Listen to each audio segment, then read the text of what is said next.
अस्सलाम वालेकुम। सही का टाइम है और मैं अकेली बैठी यहाँ पे रोज़ा रख रही हूँ। साथ में मैं अपने पीछे वाली फ़ैमिली को भी मिस कर रही हूँ और अदील वैसे ही जॉब पे हैं और उनकी भी कमी महसूस तो ज़ाहिर सी बातें होती है कि अकेले बैठ के रोज़ा रखना और अफ्तारी करना बहुत मुश्किल होता है। बच्चे कहते तो हैं कि हमने रोज़ा रखना है, हमें आप सहरी में उठाइएगा, लेकिन अभी वो छोटे हैं तो उनको मैं डेली रोज़ा तो नहीं रखवा सकती, छोटे हैं अभी। और स्कूल भी जाना होता है और दिन भी बहुत लंबा होता है उनके लिए, 4:30 बजे तक वो स्कूल से आते हैं।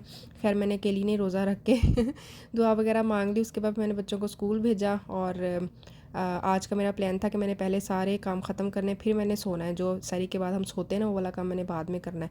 यहाँ पे हम मासी शकीला नबीला रहीला सारा कुछ हम खुद ही होते हैं, तो सारे काम हमने खुद ही मैनेज करने होते हैं। तो सारी वो सफाई वगैरह कल भी मैंने नहीं की थी क्योंकि इतना कोई वो मैसी होता नहीं है, बच्चे स्कूल चले जाते थे, मैं कल ने किन्ना का खलारा पा लेना। तो मैं अगर एक दिन स्किप करके भी सफाई कर लूँ ना तो मेरा गुजारा हो जाता है। तो मैंने आज सोचा हुआ था कि आज मैंने सफाई करनी है। रोज़ा रख के थोड़ा सा मुश्किल तो होता ही है, लेकिन अगर रोज़ा रख के रोज़ा ना लगे तो फिर रोज़ा रखने का मज़ा नहीं आता ना, लगे तो फिर ही लगता है ना कि आज रोज़ा है। फिर मैं क्या हूँ, चलो मैं फारग तो हो ही गई हूँ, कपड़े भी गंदे आते, मैं शावर भी लाई लेनी, उठ के भी तो लेना ही है ना। तो मैं सोने से पहले शावर ले लूँ और जो मेरे और थोड़े से काम है तो वो मैं डन कर लूँ। तो फिर मैं सुकून से सो जाऊँगी उठ के, फिर मैंने टेंशन नहीं होगी कि मैं अभी करना तो मैं वो भी करना। वैसे अगर बाल थोड़े से आपके ड्राई हो जाए ना, फिर आप कंघी करो तो ज़्यादा अच्छा, ज़्यादा ज़्यादा अच्छे से कंघी भी हो जाते हैं, वॉल्यूम भी आपके बालों में नज़र आता है। लेकिन मुझे आज काली काली थी तो फिर मैंने फटाफट से काम डन किए। स्किन रूटीन बहुत ज़रूरी है, आप थोड़ा सा ना भी शावर लेना, वैसे ही आप थोड़ा सा हाथ मुँह धो के कपड़े वगैरह चेंज करो, लोशन वगैरह लगाओ, आप में बहुत पॉजिटिव वाइब आती हैं। आप ट्राई करके देखें। एक तो बंदा थोड़ा सा एक्टिव रहता है और ख़ुद को भी बड़ी फ्रेश सी लुक आती है ना। तो खैर यहाँ पे मैंने लिप्स पे भी थोड़ा सा वो लिप ग्लॉस लगा लिया ताकि मुझे और थोड़ी सी पॉजिटिव वाइब आ जाए, वो मैंने किया। और हाथों पे मैंने लोशन वगैरह लगाया ताकि थोड़ी सी खुशबू आ जाए मुझे अच्छी, खुद से ही मैं अच्छा अच्छा फील करने लग जाती हूँ ये काम शाम करके। हाथ वैसे भी आपके नीट एंड क्लीन हो जाते हैं। शावर ले लूँ, उसके बाद मैंने पाँव पे वैसलीन ज़रूर लगानी होती है, आगे पीछे मैं लावा ना लावा, लेकिन जिस दिन मैंने शावर लेना है ना उस दिन मैंने वैसलीन लगा के ना सॉक्स मैंने पहन लेनी होती है। उससे क्या होता है कि पाँव आपके स्मूथ रहते हैं, जो ਤੁਹਾਡੀ हड्डियाँ फट जाती हैं ना, आपको और एक्स्ट्रा किसी भी स्किन केयर की, पाँव की केयर की, किसी की चीज़ की भी ज़रूरत नहीं पड़ती है अगर आप पाँव पे वैसलीन लगा के तो जराबां चढ़ा लो। वैसे भी अजकल मैं ਵਿਹਲੀ ਹੁੰਦੀ ना, बच्चे स्कूल चले जाते दोनों, ਅਦੀਲ ਸਾਹਿਬ ਜੌਬ पे होते हैं तो ਆਪਾਂ ਨੂੰ ਵਿਹਲਿਆਂ ਨੂੰ ਹੋਰ ਕੋਈ ਕੰਮ ਹੀ ਨਹੀਂ, ਆਪਾਂ ਇਦਾਂ ਦੇ ਕੰਮ ਲੱਭ ਲੁੱਭ ਲਈਦੇ ਆ ਕਿ ਹੁਣ ਕਿਹੜਾ ਕੰਮ ਕਰੀਏ, ਹੁਣ ਕਿਹੜਾ ਕੰਮ ਕਰੀਏ, ਇਦਾਂ ਦੇ ਕੰਮ ਕਰਕੇ ਆਪਾਂ दिन नगा ਨੂੰ लईदा। वैसे भी आजकल रोज़े हैं तो रूटीन थोड़ी सी डिफरेंट होती है, बहुत प्यारी रूटीन होती है, डिफरेंट तो होती है लेकिन बहुत प्यारी रूटीन होती है।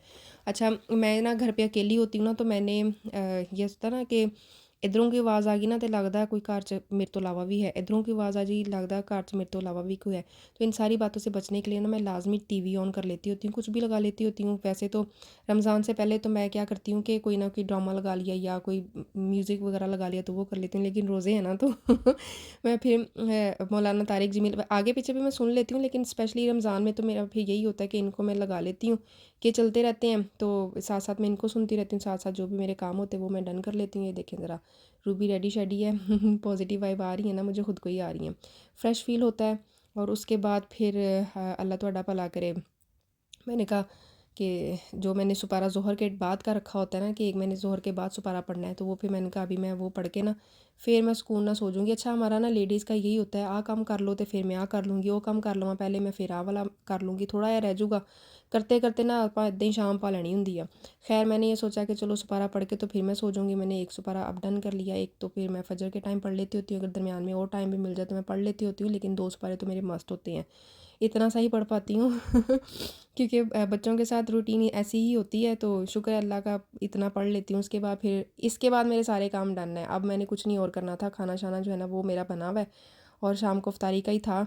और घर में मैक्सिमम मैं जितना अंधेरा कर सकती थी ना, मैं सारे पर्दे शर्दे सिटे, सारे ब्लाइंड श्लाइंड वापस अपनी अपनी जगह ते टकाने ते लगाए ते ਆਪਾਂ सुकून ना सो गए। 3 बजे तक मैं, 3:30 बजे तक मैं सुती, उठी तो बच्चों के आने का टाइम सी, बल्कि उठ के मैंने पहले ज़ोहर की नमाज़ पढ़ी है, फिर उसके बाद मैंने बच्चों का देखा, वो सुबह मुझे बोल के गए थे कि हमने सॉल्टी पराठा विद चाय खाना है। तो फिर मैंने कहा चलो ये भी अच्छा है कि वो मुझे बता के चले गए। ये भी बहुत मुश्किल होता है कि बच्चों के लिए डिसाइड करना है कि आज उनको खाने में क्या देना है हमने, क्योंकि भूखे आते हैं बच्चे बेचारे, तो आके अगर उनका फेवरेट कुछ मिल जाए उनको तो मावां नूं होर की चाहिदा हुंदा ना।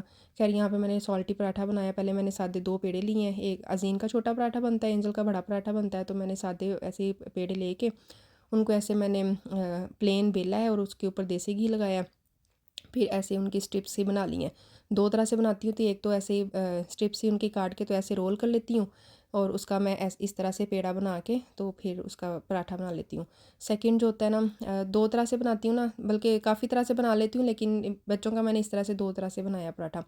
सेम उसी तरह से सादी रोटी बेली है, उसके ऊपर देसी घी लगाया है और सॉल्ट डाला उसके ऊपर, और उसकी मैंने इस तरह से थोड़ी वो वाली पहले वाले पराठे की बारीक स्ट्रिप्स काटी थी, इसकी मैंने थोड़ी मोटी मोटी इस तरह से काटी है। फिर मैंने उसके बाद इसको इस तरह से रोल किया, एक दूसरे के ऊपर रख रख के इस तरह से मैंने फ़ोल्ड कर लिया। इस तरह से बहुत लेयरी पराठा बनता है। आप पेड़े से ही हिसाब लगा सकते हो कि कितना इसका, ये देखें ज़रा कैसी इसकी लेयर नज़र आ रही है ना, इसका पराठा भी ऐसे लेयरी सा ही बनेगा। उसके बाद मैंने प्लेन इसको जैसे हम रोटी बेलते हैं उस तरह से इसको बेल के तो पराठा रेडी किया। आज मैं थोड़ा सा लेट हो गई हूँ, वरना जब बच्चे अंदर आते हैं ना तो इनका जो खाना होता है ना वो टेबल पे रेडी होता है, क्योंकि मुझे पता होता है कि इन्होंने भुखियां नहीं आना, इन्होंने फिनिश कोई नहीं किया होंगे लंच, कदी कदी होंगे कि इन्होंने खादा होवे, वरना ऐसे ही आते हैं।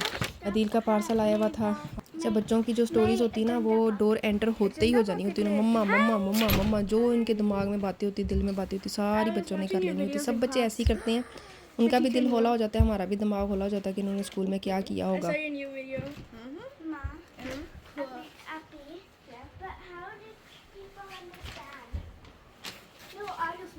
इन्होंने अपने बैग वगैरह रख दिए और उसके बाद फिर मैंने अपना जो बाकी है वो काम डन किया। आज मैं वाकई लेट हो गई, अदरवाइज़ इनके आने से पहले इनका खाना शाना बिल्कुल रेडी पड़ा होता है। तो ये मुझे अपना एक ट्रिक दिखा रही थी कि मम्मा आज ये देखो ये मैंने सीखा है। मैंने कहा चलो ठीक है जी, नवी गल सीखी आई। चाय वगैरह डाली इनके लिए और इनको मैंने खाना दिया है, और अब माशाल्लाह शुक्र है कि अब ये खुद ही खा लेती हैं। मेरी जी मेरी लत्त दा मसला होया ना, इन्हें घर दियाँ बड़ियां चीज़ां सीधियां कीतियां पहले इनके पास बैठ के इनके मुंह में नवाले बना बना के डालने पड़ते थे, खा लो, स्लो स्लो खाना है, जैसे भी खाना है हमने खुद ही बैठ के खिलाने, और बाकी उस दौरान हमको कोई और काम कर नहीं सकते थे कि बच्चों को खाना खिला रहे हैं। सम टाइम जल्दी भी खा लेती थी, सम टाइम भी लगाती थी, लेकिन अब अल्हम्दुलिल्लाह इनके सामने मैं रख देती हूँ, खुद ही खाती रहती हैं। ये है कि थोड़ी देर बाद आवाज़ दे के मैं पूछ लेती हूँ या पास आके बैठ भी जाती हूँ कि खा रही हैं कि नहीं खा रही हैं। तो इस तरह से आहिस्ता आहिस्ता अल्हम्दुलिल्लाह वो और भी सीख जाएंगी, लेकिन बहुत रिलैक्सेशन हो गई है कि ये खुद ही अब खा लेती हैं। उसके बाद इनका बैग शैग चेक करना होता है, जो भी इन्होंने एजेंडा में लिखा होता है वो फिर हमने साइन करने होते हैं कि हमने पढ़ लिया, और बड़ी टीचर वाली फीलिंग आती होती है मैं एक ज़माने में टीचर भी होती थी ना, तो सेम वही फीलिंग आती है, और मेरा अभी भी पेन पकड़ने का और साइन करने का ना स्टाइल वही है। तो मुझे अक्सर फील होता है कि स्टाइल नहीं, मैं भुल्ली साइन करने वाला। खैर इनके लंच बॉक्स वगैरह निकाले, चेक किया, अगर इन्होंने खा लिया हो तो बड़ी खुशी होती है, ना खाया हो तो फिर बड़ा दुख होता है। ये एंजल की बर्थडे थी ना, तो इसकी क्लास के लिए मैंने ट्रीट भेजी थी, ये केक बाइट्स थी, तो मैंने कहा चलो बच्चे भी राज़ी हो जाए। ये मेरा पहला ही रमज़ान है जो इतना सुकून से गुजरा है, कसमें भी पहले ऐसे होता था बच्चे छोटे हैं या तो ये स्कूल नहीं जा रही है, जा रहे हैं, या ऑल्टरनेट डे है या फिर हाफ डे है, तो यही रूटीन होती थी। लेकिन इस दफ़ा दोनों का ही माशाल्लाह से फुल डे है, फुल डे स्कूल जाती हैं, तो फिर आप बच्चों को स्कूल भेज के आप वेले होने, सुकून ना सोई दा, सुकून ना उठी दा, अल्हम्दुलिल्लाह। तो सुकून से रोज़े गुजर रहे हैं अल्हम्दुलिल्लाह। और उसके बाद फिर इनका खाना शाना डन करा के मैंने सुपारा वगैरह इनको पढ़ाया, और बाकी इनके जो काम शाम थे वो इनको मैंने डन कराया शाम को। और अफ्तारी मेरी अकेली की ही थी, क्योंकि इन्होंने खाना खा लिया अफ्तारी में, शायद या कुछ खाएं। चलो जी आज लिए इन्ना ही बहुत है। हुण तुसी वीडियो ਨੂੰ लाइक कर दो और छोटा सा कमेंट भी छोड़ दिया करें कि आपने वीडियो देखी और आपको वीडियो का कौन सा पार्ट अच्छा लगा, कुछ ना कुछ तो लिख दिया करें ताकि मेरी थोड़ी सी हौसला अफजाई हो जाए। ओके जी, अल्लाह हाफिज़।